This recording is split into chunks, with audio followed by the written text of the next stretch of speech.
노동, 교육, 연금 등 3대 분야는 윤석열 정부 출범 이후 강력한 개혁 의지를 피력한 분야입니다. 다만 세 분야 모두 이해관계가 복잡하게 얽혀 추진 동력 확보에 난항을 겪고 있는데요. 개혁을 적기에 추진하기 위해 충분한 사회적 대화가 필요하다는 목소리가 나옵니다. 김장현 기자입니다. 근로시간제 개편과 노조 회계 투명성 강화, 불공정 채용 관행 근절을 중심으로 한 노동개혁은 윤석열 정부가 3대 개혁 중 최우선 과제로 꼽은 분야입니다. 하지만 근로시간제 개편안은 노동시간 유연화라는 취지와 달리 주 69시간제 논란을 빚었고 근로자의 날에는 영장 실질 심사를 앞둔 건설노조 간부가 분신해 사망하는 일까지 발생했습니다. 두 아이의 아빠로서 한평생 양심 있고 진실되게 살아온 한 노동자였습니다. 이정식 노동부 장관은 해당 노조 간부의 극단 선택에 재발 방지 대책 강화를 약속하면서도 노동개혁에는 박차를 가하겠다고 밝혔습니다. 노조 조합원의 권익이 침해당하면 정부가 보충적으로 개입해야 한다면서 노조 회계 투명성 강화는 법치주의 확립이라고 강조했습니다.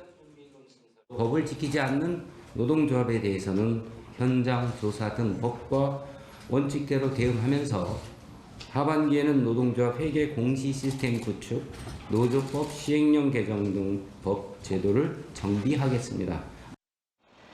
주 69시간 근로 논란에다 노동자 분신 사망 사건 등을 계기로 정부가 노동계의 입장을 충분히 들어야 한다는 지적도 나옵니다. 근로자들의 실질적 선택권이 보호될 수 있도록 이해관계자들하고의 적극적이고 다각적 대화 노력들이 필요하다고 보고요. 그것을 통과해야 입법 가능성이 높아지지 않을까, 그럴 수밖에 없지 않을까 하는 생각이 듭니다. 지난 1년간 정부의 교육개혁은 저출생과 지역 소멸에 대응하고 디지털, 인공지능 기술을 활용한 맞춤형 교육에 방점을 찍었습니다. 국가의 교육 돌봄 책임을 강화하고 챗GPT 등 디지털 충격에 대비하기 위해서는 디지털 기반 교육 혁신으로 우리 교실을 바꾸어 나가고자 합니다. 다만 교원 감축과 글로컬 대학 사업 추진 과정에서 교대생 실업자를 양산하고 수도권 IT 관련 정원 확대 등 대학 간 양극화를 부추길 수 있다는 우려도 적지 않습니다. 초고령 사회를 눈앞에 두고 정부는 연금 개혁 역시 시급한 개혁 과제로 꼽고 있습니다. 정부는 10월까지 국민연금 종합운영 계획을 국회에 제출하기 위한 논의를 이어가고 있지만 연금 개혁에는 다양한 이해관계가 얽혀 있어 큰 진전은 보지 못하고 있습니다. 특히 보험료율과 소득 대체율 등 민감한 부분에서 사회적 합의가 쉽지 않아 향후 연금 개혁을 위한 동력 확보에도 험로가 예상된다는 관측입니다.